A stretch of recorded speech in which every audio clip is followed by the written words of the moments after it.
Un grand nombre de chrétiens ignorent que la présence habituelle, active et consciente de l'Esprit soit promise à ceux qui obéissent. Ils passent une grande partie de leur vie à déplorer leur désobéissance, à souffrir de leur manque de force spirituelle et à demander que l'Esprit vienne les aider à obéir, au lieu de compter pour obéir sur la force de l'Esprit qui est déjà en eux. On ne pensait guère que le Saint-Esprit pût être envoyé aux chrétiens obéissants pour lui, communiquer habituellement la présence de Jésus et accomplir en lui les œuvres plus grandes, Jean 14, 12. Précisément comme autrefois le Père communiquait sa puissance à Christ, encore à présent, on ne comprend pas toujours que la vie de Jésus est le modèle de ce que doit être la nôtre. Quel exemple nous avons là de l'obéissance et des épreuves qui précèdent la glorieuse puissance de la vie de l'Esprit.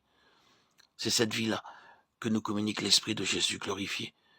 Mais pour avoir part au don de l'Esprit, il faut suivre la voie que Christ nous a tracée. Par son exemple. C'est en crucifiant la chair, c'est en nous soumettant sans réserve à la volonté de Dieu, que nous nous convaincrons de l'impossibilité de trouver Dieu en dehors de sa volonté. Le cœur qui accepte et fait la volonté de Dieu en Christ devient la demeure du Saint-Esprit. C'est à la condition d'une parfaite obéissance que le Fils recevait l'Esprit. De même pour nous, c'est quand nous obéissons au Fils avec amour et déférence que l'Esprit vient demeurer en nous. Cette vérité-là s'est imposée avec force au cœur d'un grand nombre de croyants ces dernières années sous le nom de renoncement au moi et d'entière consécration.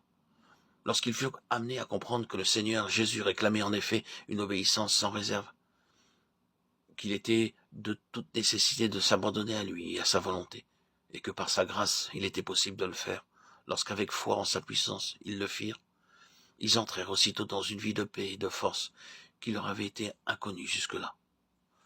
D'autres apprennent ou doivent apprendre qui n'ont pas encore saisi cette vérité tout entière.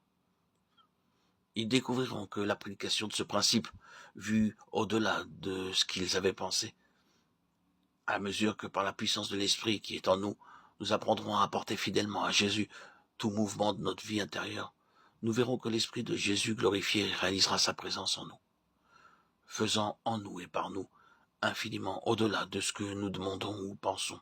Éphésiens 3:20. La présence en nous du Saint-Esprit, telle que l'entendait Dieu et Christ, devait être pour l'Église beaucoup plus que nous ne l'avons éprouvé. Or, ne nous donnerons-nous pas à Jésus avec un amour et une obéissance qui soient prêts à tout sacrifier pour lui, afin que nos cœurs soient élargis, rendus capables de recevoir entièrement la grâce préparée pour nous.